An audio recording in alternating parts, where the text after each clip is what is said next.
고난의 때에 마가복음을 로마 교회에 보내면서 쓴 내용은 뭘까? 예수 믿는 것 때문에 붙잡혀 죽어야 돼요. 예수 믿는 것 때문에 직장에서 쫓겨나야 돼요. 예수 믿는 것 때문에 마을에서도 쫓겨나야 돼요. 예수 믿는 것 때문에 인간 대접을 못 받아요. 이런 사람들에게 편지를 쓸 때 무슨 내용을 써야 될까? 여러분 같으면 어떻게 쓰겠어요? 근데 마가가 쓴 내용의 편지는 예수님이었어요. 예수가 그리스도고 예수가 하나님의 아들이라는 이야기를 해줘요. 그리고 예수님이 우리를 위해 십자가에 못 박혀 돌아가셨다는 이야기를 해줘요. 이 이야기가 바로 이 마가복음 이야기입니다. 코로나 시대를 살아가고 있는 많은 사람들, 생존 자체가 너무 힘겹게 살아가는 분들에게 뭐가 위로가 될까요? 예수가 하나님의 아들이다. 예수가 그리스도다. 이것이 여러분에게 위로가 되기를 축복합니다. 그래서 초대교회 성도들은 이 위로의 예수, 하나님의 아들을 붙잡고 그 혹독한 핍박의 때를 버텼어요. 이겼어요. 그리고 마지막에 승리했어요. 오늘 저희들이 이제 오늘 본문에서 살펴볼 것은 신앙생활에 있어서 성도가 알아야 되는 6가지 원칙, 신앙의 원칙에 대해서 제가 이 본문에서 좀 이렇게 찾아봤어요. 그 부분을 우리 간략하게 한번 찾아보았으면 좋겠어요.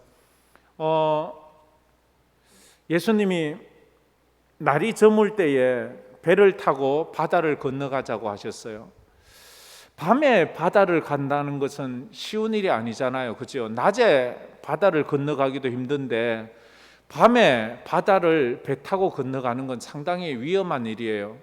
그 다음에 그 바다에서 무슨 일이 일어날지 모르거든요. 그래서 그 바다를 밤에 건너가는데 예수님은 너무 피곤하셔서 배에서 주무셨어요. 주무시는 정도가 아니라 완전히 골아떨어져 버렸어요.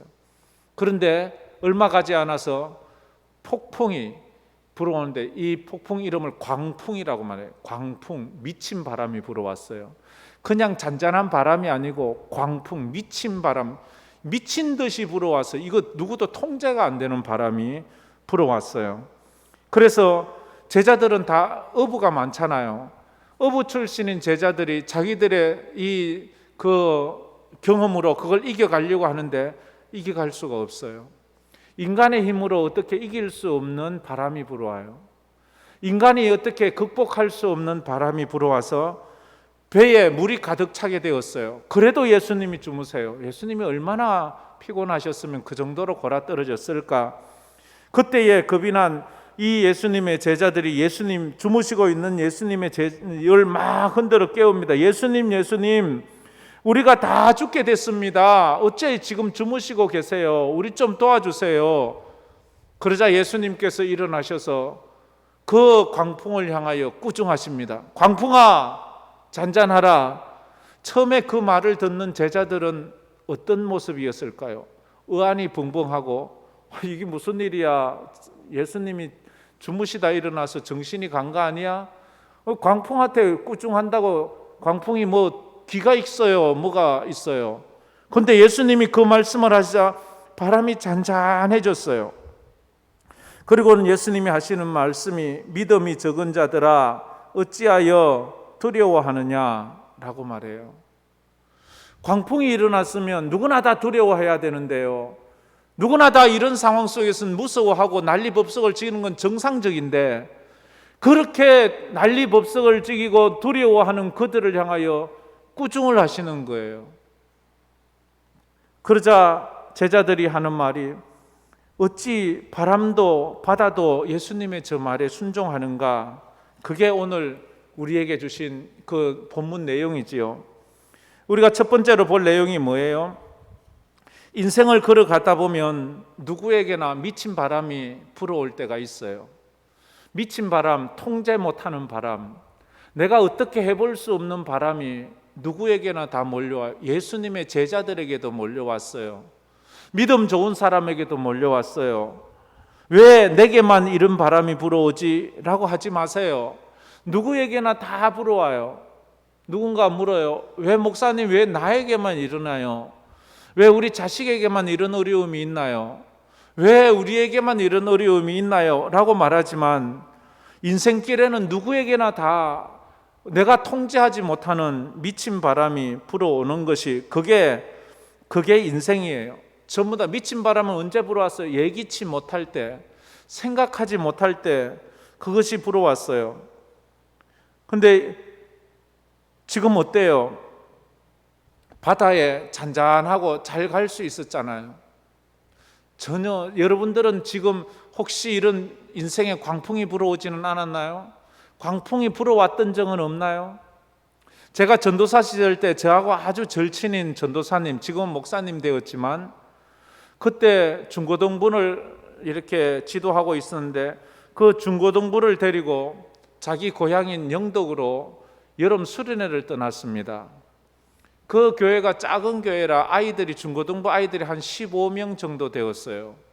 가서 영덕 바닷가에 해변가에 가서 이렇게 수련회를 하고 있는데 사람이 많은데 그만 바닷가 처음 간 아이들이라 그 물에 들어갔다가 2명이 나오질 않았어요. 아무리 찾아도 나오질 않았어요.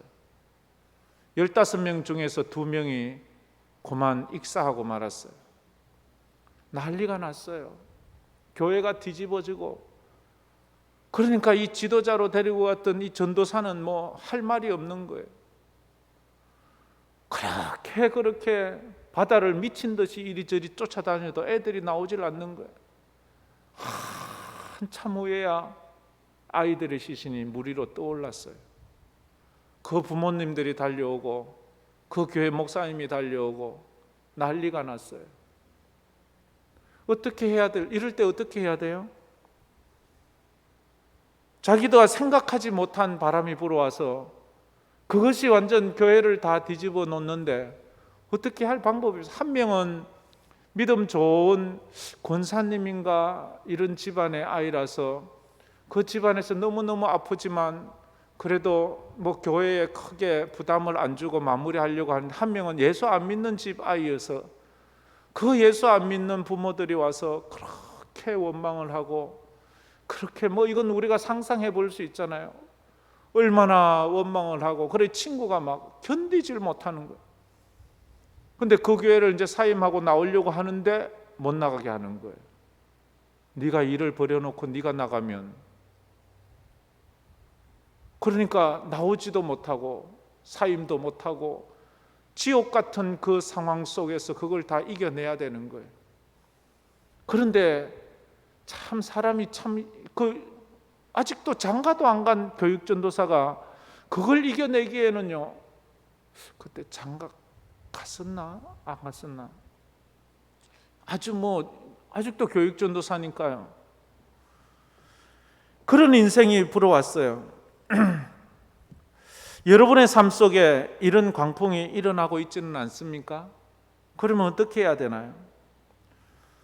이럴 때에 주님은 뭘 요구하나요? 두 번째로 우리가 깨닫는 것은 인생의 풍랑 앞에서 지금 주님이 제자들에게 요구하는 것이 뭔가 하면 믿음이에요. 제자들을 꾸중하면서 야 너희들 왜 오늘 일기예보 안 봤어? 이거 얘기하지 않았어요. 너희들 왜 큰 배를 준비하지 않고 작은 배를 준비해서 이 풍랑의 이 난리를 경험하게 이것도 이야기하지 않았어요. 너희들 왜 빨리 노를 젓지 않아서 이 배가 이 바다 중간에서 이 광풍을 만나게 해 좀 빨리 배를 젓어가지 그 말도 하지 않았어요.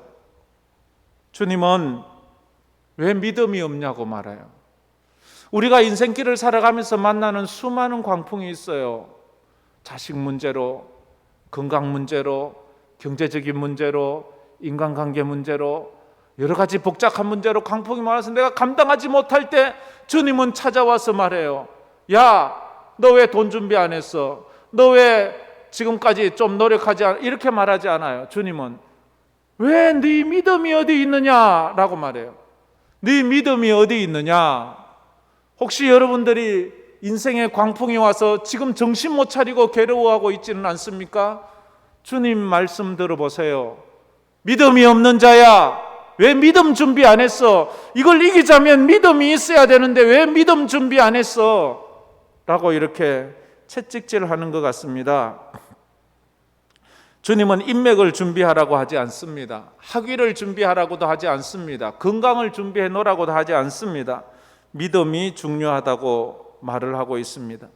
제자들에게도 광풍이 몰려오니까 그 광풍을 이겨낼 믿음이 없는 거예요. 그렇다면 우리는 오죽하겠어요?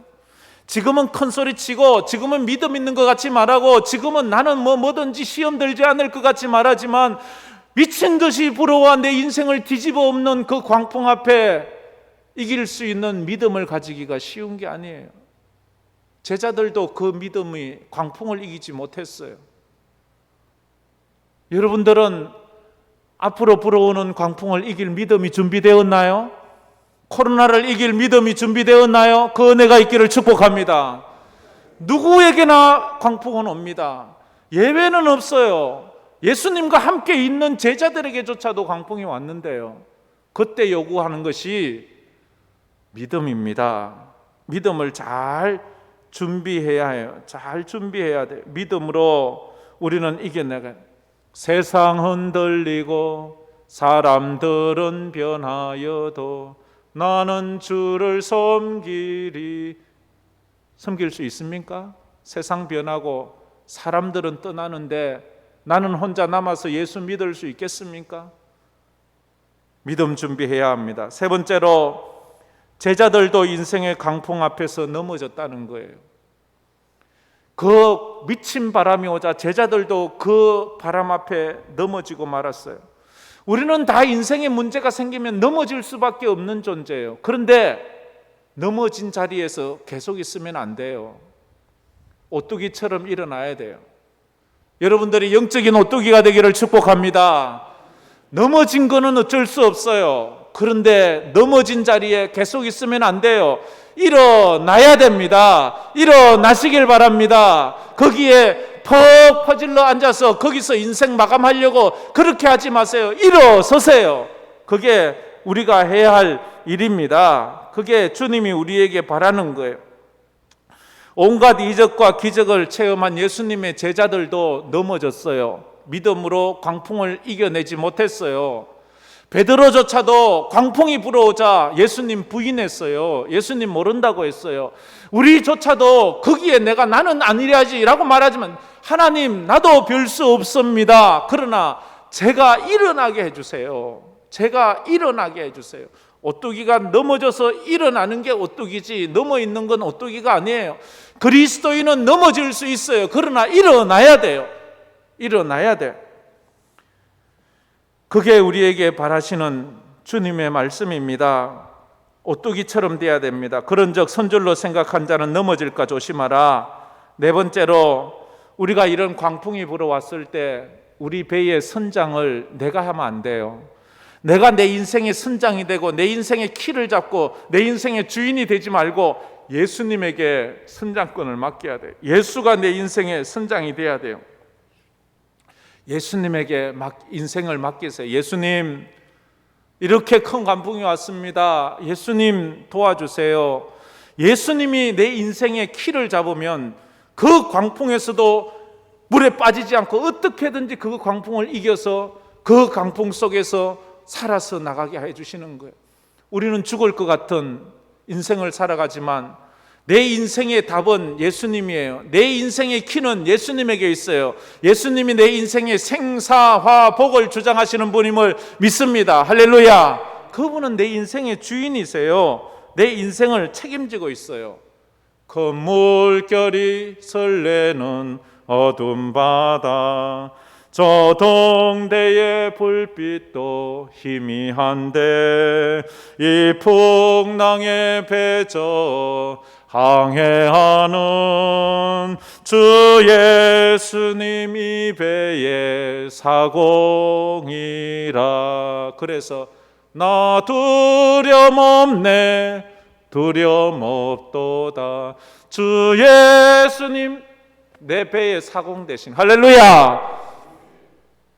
우리의 인생의 사공, 배의 키를 예수님에게 맡겨야 된다는 것을 가르치고 있습니다. 다섯 번째로, 인생에 불어온 광풍보다 예수님이 더 능력 있음을 알아야 합니다. 광풍을 무서워하지 마시고 예수님을 두려워하세요. 사람들을 깨우려고 하지 말고 예수님을 깨우려고 해야 돼요. 주님보다 우리가 당한 문제가 더 커 보일 때가 있어요.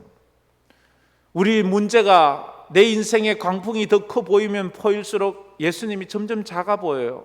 예수님이 점점 무능해 보여요. 그래서 예수님은 아무것도 할 수 없는 분처럼 느껴져요. 그러나 우리는 알잖아요. 예수님이 전지전능하시다는 것을. 예수님은 말 한마디에 광풍을 잔잔하게 하시고, 죽은 나사로를 살리시고, 말씀 한마디에 하나님 죽은 중풍병자를, 넘어있는 중풍병자를 벌떡 일으켜 세운다는 것을, 우리는 우리의 문제보다 예수님을 더 크게 보아야 되는데 예수님을 너무 작게 보기 때문에 문제가 있어요. 여러분은 코로나가 더 크게 보입니까? 예수님이 더 크게 보입니까? 예수님을 더 크게 보기를 축복합니다. 예, 주님을 깨워서, 주님은 일어나셔서 광풍을 꾸짖으셨어요. 그러자 잠잠해졌어요. 사람에게 가지 말고 예수님에게 나오세요. 여러분이 문제가 있을 때 예수님에게 나가야 돼요. 마지막으로, 주님이 내 인생의 광풍에 말씀 한마디만 해주면 돼요. 예수님, 내 인생에 광풍이 불어왔는데 주님, 말씀 한마디만 해주세요. 그러면 됩니다. 그러면 됩니다. 39절 말씀, 우리 오늘 39절 말씀 한번 다 같이 한번 읽어보겠습니다. 예수께서 깨어 바람을 꾸짖으시며 바다더러 이르시되 잠잠하라 고요하라 하시니 바람이 그치고 아주 잔잔하여지더라. 아멘. 할렐루야. 예수님께서 여러분의 인생에 불어온 광풍에 잔잔하라, 잔잔하라 말씀해 주시면 그 문제가 다 고요해질 수 있음을 믿습니다. 할렐루야. 내 믿음대로 될지어다. 내 입술의 말대로 내게 이루어지기를 원한다는 하나님의 말이 있습니다. 그래요. 주님, 내 인생을 아프게 하는 문제, 저거 한번 꾸짖어 주세요. 하나님, 내 인생을 괴롭히는 저 광풍, 예수님 한 번만 꾸짖어 주세요. 예수님, 나를 아프게 하는 저 질병, 예수님이 한 번만 꾸중해 주세요. 나를 공격하는 저 어둠의 영적인 사단을 예수님 한 번만 꾸짖어 주세요. 내 말은 듣지 않네요. 예수님 말이라면 돼요. 해와 달을 말씀으로 만드신 하나님, 홍해를 말씀으로 가르시고 요단강을 말씀으로 가르신 하나님, 말씀 한마디만 해주세요. 말씀 한마디만 해주세요. 아마 이 말이 절박하게 들리는 분이 있을 거예요. 하나님, 내 비즈니스에 말씀 한마디만 해주세요. 이제 오늘 다 될지 내일 다 될지 더 이상 버틸 수 없어 괴로워하는 그런 마음이, 주님 말씀 한마디만 해주세요. 광풍도 말씀 한마디 하니까 잔잔해지지 않았습니다. 나를 괴롭히는 저 사람, 나를 못 잡아먹어 안달인 저 사람에게 예수님 말씀 한마디만 해주세요. 나는 도저히 저 사람 감당할 수가 없습니다. 하나님 말씀 한마디만 해주세요. 조용하라, 잠잠하라. 여러분의 인생에 무슨 광풍이 불어왔습니까? 어떤 광풍으로 그렇게 힘들어 하십니까? 참 말 못할 아픔을 가지고 있는 분들이 참 많이 있어요. 못 살겠대요. 못 견디겠대요. 죽고 싶대요. 더 이상은 못 견딘대요. 담임 목사가 교인이 와서 이런 말을 하니까요, 가슴이 찢어져요. 하나님, 나는 능력이 없어요. 하나님, 제가 목사이지만 내가 능력이 없어요. 주님이 말씀해 주세요. 저 불안한 마음, 저 무서운 마음, 어떻게 피할 길이 없어서 어떻게 할지 모르는 저 마음, 눈동자가 왔다 갔다 눈동자에서 아마 그 인생이 얼마나 절망이고 삶을 포기했는지가 보여요. 더 이상 희망이 보이지 않는다는 것이 보여요. 내가 무슨 말을 해도 거기에 들어가지 않아요. 하나님, 목사가 아무리 얘기해도 저 사람 귀에 내 말이 들리지 않아요. 왜? 자기 문제가 지금 너무 절박하니까 이 말이 들리지 않아요. 혹시 여러분 어떻게 지내고 있습니까? 제자들은 예수님의 능력을 경험할 때 예수님을 새롭게 인식하게 되었습니다. 영안이 열리게 되었지요. 오늘 제가 6가지를 보았습니다. 첫째는 인생길에는 누구에게나 광풍이 불어옵니다. 피할 수가 없어요. 인생의 광풍 앞에서 주님이 요구하시는 것은 믿음입니다. 제자들도 인생의 광풍 앞에서는 넘어졌어요. 우리도 어쩔 수 없이 넘어져요.